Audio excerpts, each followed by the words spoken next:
don't consider myself to be in the Beehive, but I am a fan of Beyonce the artist, not Beyonce the person. And definitely not Beyonce the actress. Definitely No. not.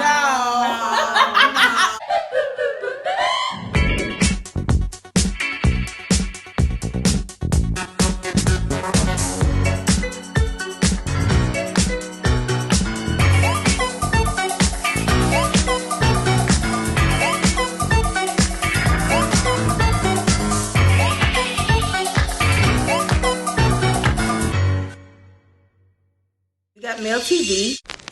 My number one is Homecoming. Number one. So Beachella was out in 2018, but of course, so yeah, I thought that was dope. I watched it like 5 times in one day. Yeah, so yeah, that was my top moment, and she did it for us. Like that was specifically for us. It was a FUBU moment. It was, and it made me proud, and she did it for the culture, and it like transferred into 2019. And I don't consider myself a part of the Beehive because I'm not annoying, and the Beehive can be annoying. And I think everybody's like for real fan group can be annoying on social media. I don't consider myself to be in the Beehive, but I am a fan of Beyonce the artist, not Beyonce the person. And definitely not Beyonce the actress. Definitely not. No. My favorite moment was, well, one of them was when Lizzo came out.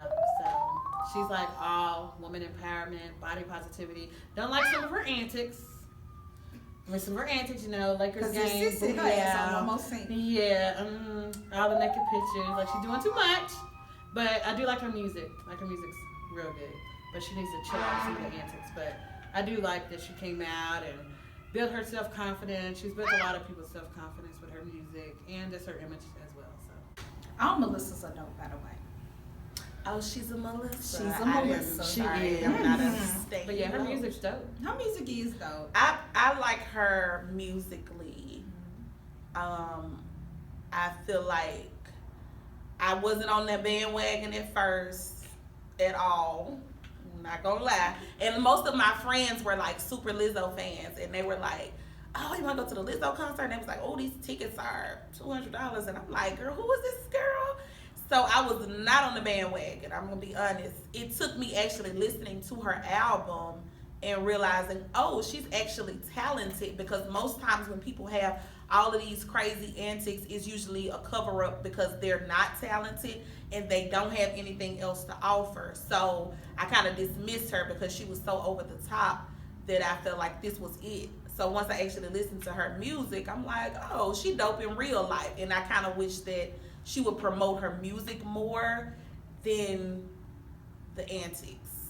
Right. And so, while I'm still a fan of her music, she became a little annoying to me this year because I've been a fan of her music since 2016. When people didn't know much about her, because this is her 3rd album. Mm-hmm. So, like, to me, she's like been the shit to me for a long time. But she been annoying this year. Like, sis, your ass big. And it's beautiful. A lot of people are big. And we ain't got to see it no more.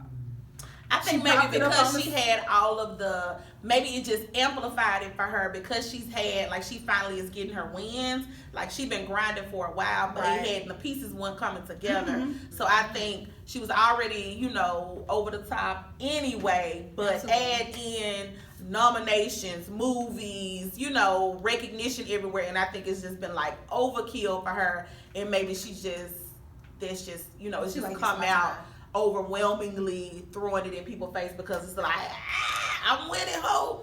So maybe so. I agree. Because I didn't even know she existed in 2016, so that's why I thought it was 2019. Oh yeah, she been out for a little minute. She was in a group before that. Oh really? And she was in a group. She had a group that was kind of like, they were a protege of Prince. Okay. And like he was doing some things with them before he passed. And oh wow. Now I did hear that because somebody told me that Prince had co-signed for her and stuff too. So I was like, okay. She's very talented. She is. And she can play the flute. If you're on the fence about her, listen to her album. Right. Listen to her actual album. Listen to all of them. But don't watch her antics. Just ignore the antics. Try to separate. And so another artist that reminds me of is her, because I had been on her for a minute. But I really feel like she shined this year. I love her. And became like more in the limelight as far as pop culture. And you know, that's kind of a thing when you become part of pop culture, like the more people recognize you. But I'm very proud of her. And she don't be with the end. I would say she's so unproblematic and just in her zone. Very mature. She was a little child prodigy too. I remember she was on the Today Show maybe like not even 15 years ago, maybe like 10 years ago. Okay. She was playing the piano. I know she went on tour with Alicia Keys when she was a child and played the piano. So and she went under her name then, which is Gabby, whatever her last name is. So yeah, sis dope though. Love her, and I'm glad she got her shine. I'll speak on mental health. Clearly, it has been seemingly to be promoted more in the industry this year with celebrities like Taraji Henson, Big Sean, Wale, Red Table Talk. Yes. Did that come out in 2019? I don't think so. Well, that really has been like a nice, to me, segue into having those conversations in the entertainment industry. I think it has kind of helped normalize the conversation a little bit more. So shout out to Jada and Gammy and Willow sometimes. She'd be like, yeah, dope. Everything be so Willow be like, damn. Everything ain't that deep. And black men have these conversations, expressing their emotions. I actually was just reading an article this morning about Wale talking about being able to emotionally connect with his daughter, and he thought that was going to be something he automatically did once his daughter was born, but it's been a struggle for him. And he was mentioning the way he was raised, with him being Nigerian and his parents being real, just like, I provide for you. These are the routines, these are the expectations. And I think in the black community, a lot of times parents assume that because I'm providing for you and I'm purchasing things for you and I'm taking care of you, that that's all that it takes. So I'm excited about the conversations of emotional wellness and healthy, just emotionally healthy children being raised. I'm excited about those conversations becoming more open in the black community. So that's my corny moment. Charlamagne the God is another one. He's like made that his mission this year to talk about mental health a lot.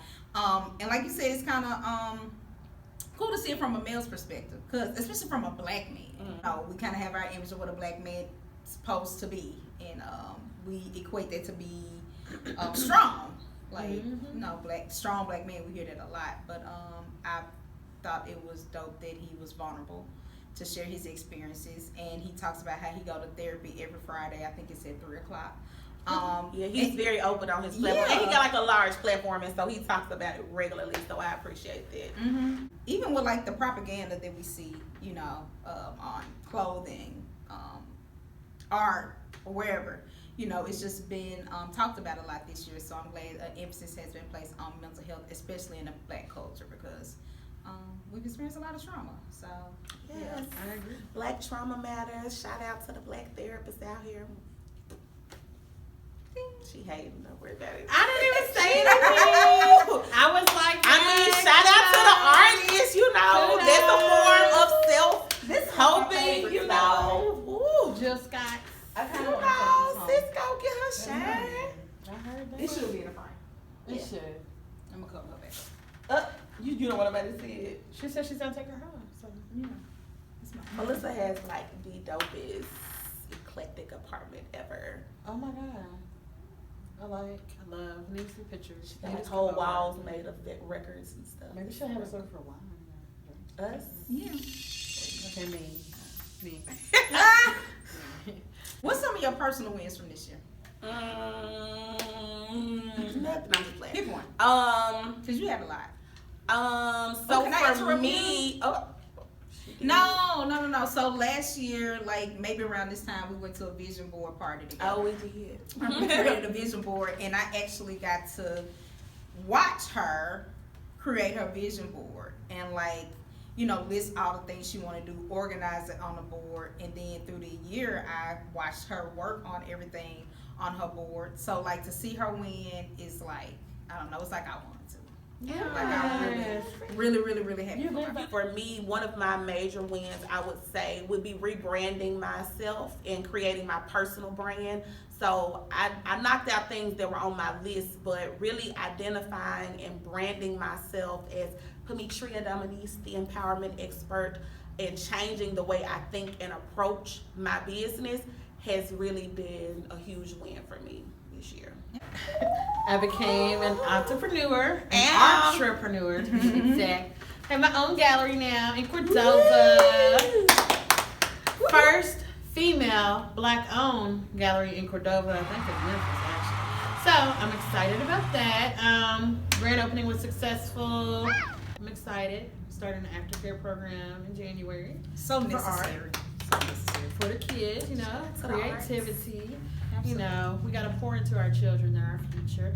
And also having our first winter break art camp, and it's called Loving My Art, when art meets therapy with Love it. the Ow. Pametria. Collaborations, all 2020, like, period. I'm excited about what 2020 holds.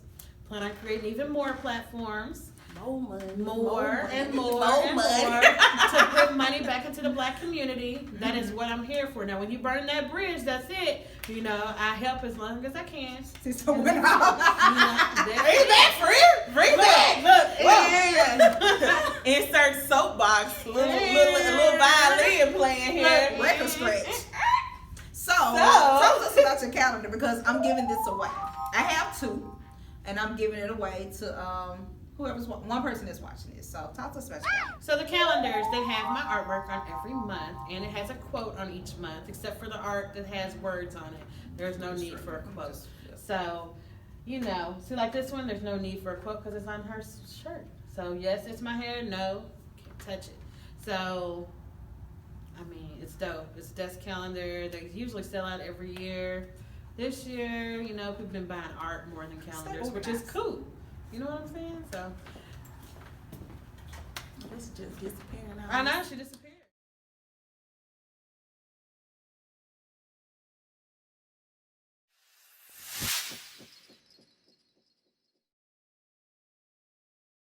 You know, some people like on social media during that time, just like, especially those people who were like hardcore fans, they were upset that people had just learned about him, but that's okay. I mean, that happens. I know my dad was one. He was just like, who is this Nipsey person who's filming Right. at the Staples Center? So it's kind of hard to explain. I was like, he's a rapper. He's a West Coast rapper. And another reason why a lot of people wasn't up on his music, because he was very much a West Coast. West Coast. He was a West He Coast was that rapper. hard West Coast And rapper. so, like, you know, during the 90s, West Coast rap was all I knew. West Coast rapper was West Coast rap was very popular because of Snoop, Pac, Eazy-E, Dre, Ice Cube. They dominated 90s rap, but not so much now. It's kind of like a melting pot, and we really don't care where people are from. Even if they're not from the United States, we don't care if their music dope. We vibe with it. But it's not a bad thing at all. And you know, you never know how learning about someone, even through their death, may impact your life. They can become an inspiration to you. So his death was, I did listen in like my top 5 moments, not moments or whatever, impactful moments of this year. Just because of the wave that went across the globe, everywhere. And like I said, my dad learned about who he was and how dope he was. Like, he don't want to listen to his music, but it was really cool to read about him and how he was right, my to age. separate the two things too, because you can say like I respect him more as an artist. Some people could be able to connect with him more as an artist, whereas others may be able to connect with him more as an activist, or you know what I mean, for his entrepreneur spirit, because it was like dope all across the board. Absolutely. I think the other thing that made it so real for people was because of his love with Lauren London, and so for people who had never really heard of him, like we all know Nunu, so it was like she's like a sweetheart in the black culture, you know what I mean? So it was like to see their love story, and then it's like devastating to see somebody have such a connection with someone and then be taken away so untimely. So I think that there was another reason why his death hit so hard. It was like in 2016 when I was like bedridden with pneumonia, I watched a Breakfast Club interview with him. It just made me like start watching other videos and other interviews, and I was just like, who is he? He's like really dope, and he was my age, so it was like that connection as well. And I just loved how he opened up businesses in his community, but like businesses that would help the community thrive. And he was like, you know, it's a lot of, you know, fast food restaurants around here. My people need to eat healthier, and just giving them other options. And so he could have very well, because I know in that culture, when you're in the gang and you trying to like have a better life, when people make it, they leave. Right. They don't come back and open up businesses in the hood where people once shot at them. And Right. he very well, a long time ago, before we even knew who he was, like Coulda even before left. 2016, he could have left and not came back. And it's kind of unfortunate that's like the same That's spot how he he got died, killed. But that just made the message behind his death even more impactful to me. But definitely a fan of Nipsey. Went to LA this year and I was able to go to Crenshaw and go to the murals. I was able to go to the store. Of course, it was closed at the time, but I was glad I was able to get a chance to do that. So that was one of my top moments this year as well.